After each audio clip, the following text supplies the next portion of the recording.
Hello, everyone. Good evening, and welcome to this webinar of Introduction to MongoDB, which is a NoSQL database. Mm, Let me share you the contents which will be discussed in this webinar. So initially, we'll be starting with overview of NoSQL database, where we'll be covering what is NoSQL database itself and what is the real need of NoSQL database and how it did emerge in this 21st century. And then we'll be moving on to the comparison of traditional SQL database and the modern NoSQL database. And the hero of the webinar, which is the MongoDB, will be discussing in deep on the MongoDB section, and the history about the MongoDB, like how did the MongoDB was invented and who invented, what was the real cause, that will be discussed in that section. And we'll be even discussing more about who are the real-time customers and clients who are using this MongoDB, and of course the job opportunities about this MongoDB, and high-level architecture underneath how the data has been distributed, how the data has been stored in the MongoDB, and one real-world case use cases will be discussed, and later on demo will be shown. Let me move on to the next slide. So, which is the overview of NoSQL database. So, NoSQL database is otherwise called as not only SQL, so which helps in storing and retrieving multiple types of data in an efficient way, which mostly offer non-tabular data format. And it has different types of NoSQL database, which are document-based database, white column database, key value, and graph-based database. Here, we can see that there are four different types of database. First is the document-based database. Uh, in the document-based database, the data are stored in a JSON-like objects, and it holds various data types like list, integers, floats, strings, and whatnot. So it is a common database. And next is the white column database, wherein it is more of a columnar based database. And the real use case is like it is used in real time analytics. Example of one kind of white column database is Cassandra or Dynamo, some case. Next is the key value data store. Key value data store is more of kind of only retrieving the data rather than doing any other operation. So it can be used in scenarios like caching and displaying the data at a very faster time. And a few of the database I could mention is Redis and AWS created DynamoDB, which is a key value data store. And last is the graph database. Graph database holds uh, edges and nodes, and the relationship among the edges and nodes is being made, and then the analytics is being made on top of it. The use case would be like it can be used in uh, networking the people. Example like in LinkedIn or even in Facebook, like finding the friend suggestions or even identifying the job profiles. So these are the various types of NoSQL database. And the key features of the NoSQL database are scalable, flexible, and high performance. So these are the three key features when it comes to NoSQL database for handling large amount of data and high user loads. And, and there is a misconception about this NoSQL database is that it doesn't have a very well relationship between the data, but that is not the real case at all. In traditional database, we have different tables and we have a relationship among the tables. But in case of NoSQL, it is all of a nested data, and it is designed in a fashion that relationship can be made in a nested fashion rather than having it in a different table and to manage it in a hard way. So that is how the relationship among the data is achieved. And let me tell a short story about why the NoSQL database itself got emerged. In late 2000s, like the storage cost of the database drastically got reduced and the data itself got increased dramatically. It got increased. So, and importantly, the data was in a different fashion. Like it was unstructured data, it was a structured data, it was a polymorphic data. So so it was very hard for the designers or database designers to define the schema in advance, which was nearly impossible to predict how the data would come in and how to design it and how to keep ready the database and to scale it. So that was really hard. So there comes this NoSQL database, wherein it was a schema free and it was highly scalable and it was more flexible. Of course, the performance was also high. So this is the very short story about why the NoSQL database itself came in when there was an existence of a SQL database. Next, we will see on the comparison of this traditional SQL and the modern NoSQL. So SQL database, like as I mentioned earlier, it is more of a relational database management system. So each tables and each data has its own relationship among themselves in storing as well as in retrieving the data. But in case of NoSQL, there is no relationship among multiple, either it can be a key value pairs or the documents. So on high level, there won't be any relationship among them. Next is the important thing to be noted is the schema. When it comes to SQL, the schema is highly fixed, means that it can't be altered on the fly or it needs to be designed upfront before implementing it. But in case of NoSQL, like the data is dynamic or it can be even called as a free schema, which means that it is not really necessary to define the schema while implementing the database or collection. And then in terms of scaling, the SQL database supports only vertical scaling, but NoSQL provides the horizontal scaling. So these two is important when it comes to the volume of data. When there is a huge volume of data, the performance will gradually decrease. And in order to overcome that, the scaling concept was implemented. So this vertical scaling and horizontal scaling has its own flavors. And next comes the storage of data. So data is stored in a row based in SQL, and in NoSQL, it is nested or embedded document. And last but not least, the property of the database, which is like SQL has this ACID property and the NoSQL is the CAP theorem.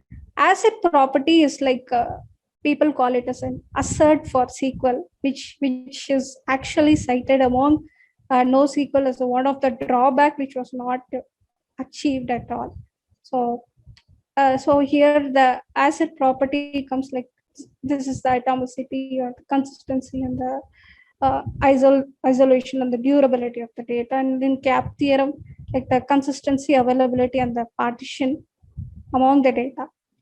And in NoSQL, this CAP theorem doesn't come in. I mean, like it doesn't have all the three apply to one database. Either any two only will be there. Either it can be consistency or availability will be achieved, or availability or partition or the consistency. So each database has its own CAP theorem implemented. And coming to the MongoDB. So let me tell you the small history how the MongoDB was invented and what was the real necessity of MongoDB itself. So MongoDB was found in the year 2007 by Dwight Merriman, Kevin Ryan, and Elliot Horowitz. Those are the three folks who was working for DoubleClick, which is an internet advising company which serves like 400,000 of requests per second, which was really challenging for them in the initial stage, wherein they were using a traditional database, they were trying all the vertical scaling. Even AWS was providing a hand, like they were provided a large volume, like a bigger capacity machine that is improvising on the vertical scaling path. But even then, the scalable issue was rising tremendously. So that was real challenging for them. And there comes, like they started to design this MongoDB, which is a document-based database, and which helped in serving like 400,000 of requests per second at that time for the internet advertising company DoubleClick. And the MongoDB was born. So this is the small history of MongoDB itself. Let's discuss more detail on MongoDB. So as I said earlier, so MongoDB is a NoSQL document-based general database which stores data in a JSON-like objects, wherein it holds different data types, which is integers, strings, floats, lists, and nested objects. And it is a schema-free. Here, the schema-free represents that while creating a database and a collection, there is no necessity to define any column upfront, which will gradually get dynamically created as and when the data flows in and stored in the database. So next is the key important factor, which is indexing. So indexing is very important in any database to efficiently retrieve the data and displaying it to the user. So MongoDB indexes are intended to improve search speed and performance. So in case of any failure of creating the indices properly will lead to a problem of executing the query and even balancing the load. So if at all the user or the database design person fails to create an index, then in that case, the query will, the database is forced to scan all the documents in the database or in the collection one by one, and which will gradually introduce the slow execution process. And then notably, MongoDB can create indexes on demand, like on the fly. Indexes can be created and which can accommodate real-time ever-changing query patterns. So these are the very key features about the index of MongoDB. And by default, it has a index, which is the underscore ID. I'll actually show in a while. So this is about indexing. And next is about replication.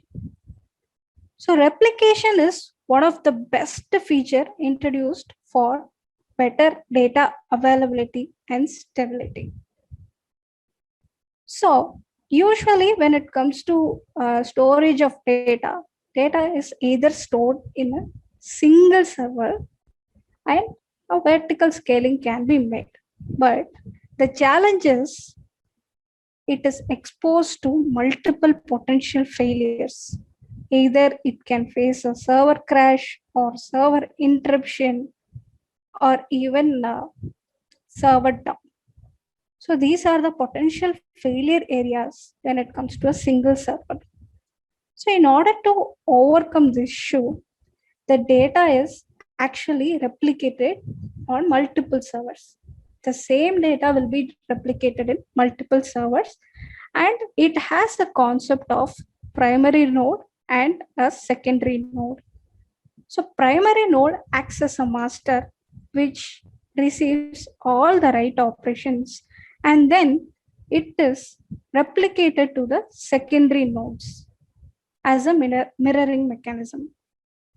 So in case if there is any failure in the primary node, which is the master node, then in that case, there will be an election which will be made internally among the nodes, and one of the secondary node will be elected as a primary node, and then the process continues.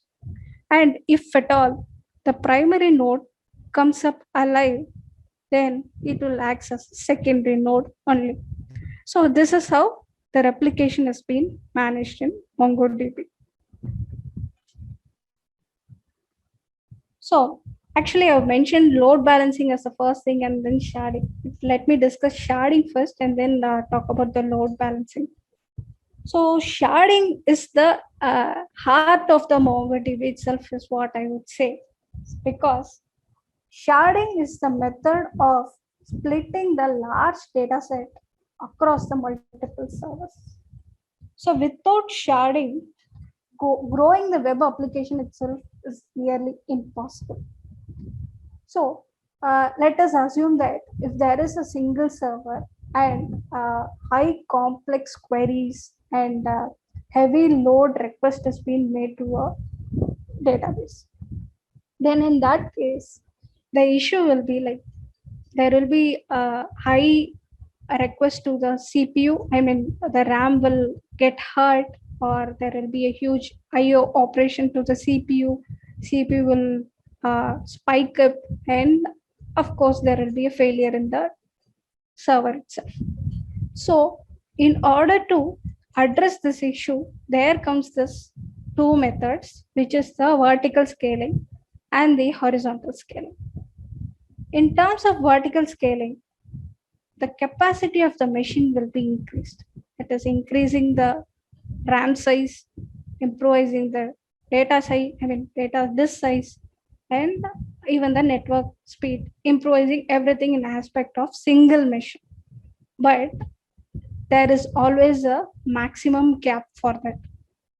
And in case of heavy load, if at all that machine is failing, then of course we won't receive any data, and also the execution time is also getting high, so it won't serve the web application at a very faster pace as expected.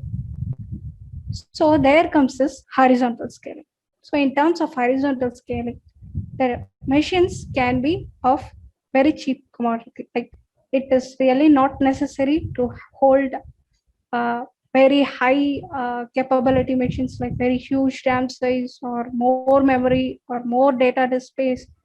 It is like it is good to have a minimal amount of all the machine configurations and to have multiple servers in a same configuration type. And then the data is actually chunked. Means that when there is a huge data, assume there is a gigabyte of data, and those data is actually chunked, and that is distributed among multiple shards, and that is stored in different machines.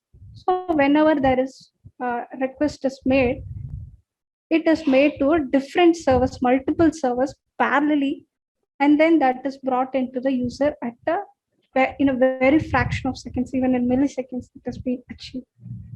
So that is why the sharding is considered to be a heart of MongoDB itself. So next comes this load balancing.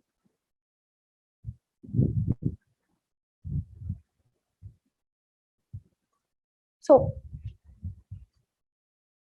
load balancing is Actually, people consider it as the holy grails of the large scale database management itself. Properly distributing the millions of client requests to hundreds of thousands of server can lead to noticeably difference in performance. So horizontal scaling features like replication and sharding. MongoDB supports large scale load balancing. The platform can handle multiple concurrent reads and writes requests for the same data with, in best class of concurrency controlling and locking protocols and other consistency, which ensures that data is consistent across even in terms of both reads and writes. So this is with MongoDB and its features.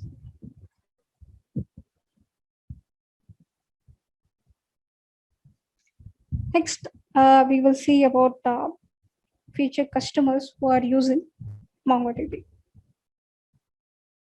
So MongoDB is used across multiple industries, notably like retail industries, photography industries, gaming industries, and even in multiple social media platforms.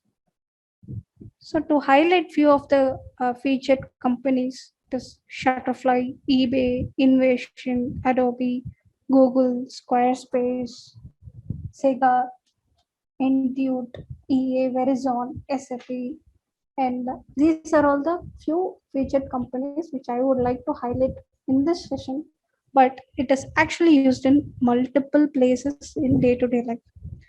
I will actually share some minor info about like how the Shutterfly using MongoDB in their projects. So Shutterfly is one of the photo sharing vendor which is storing more than 6 billion images and handling 10,000 transactions per second. So they are using this MongoDB to achieve their web application and their SLAs. So next thing I would highlight is this gaming industry, wherein EA, Faceit, those are few companies I would highlight over here. Those are the gaming companies who have orchestrated the services between players, teams, and competitions, and they have used this MongoDB to display the dashboards, leaderboards, and to perform real-time analytics for the players and the competitions. And last but not least, the eBay. eBay is a well-known e-retailing platform wherein we can imagine like millions of users will be using this platform, and they'll be making huge number of requests per second. So they're using this MongoDB at their backend, and they save their customers the help of MongoDB.